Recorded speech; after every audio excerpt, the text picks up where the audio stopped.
Assalomu alaykum hurmatli hamkasblar, opalar, singillar.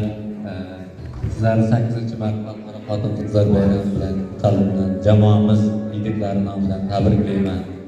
Uzoq umr, oilaviy baxt, tinchlik, xotirjamlik, sihat, salomatlik, mana shu mashaqqatli, sharafli kasblaringizga ulkan zafarlar tilayman.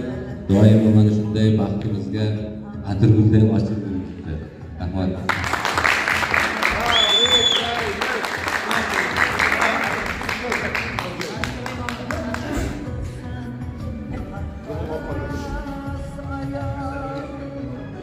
Assalomu alaykum hurmatli ustozlar, hurmatli qizlarimiz, hurmatli ayollar.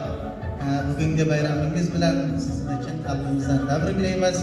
Sizlarga sog'lik, uzoq umr, oilaviy baxt tilaymiz. Biz sizlarni yaxshi ko'ramiz. Jamoamiz yigitlari nomidan sizlarni yana bir bor bayramingiz bilan chin qalbimizdan tabriklaymiz. Yigitlarimizning nomidan arzimagan sovg'amiz bor.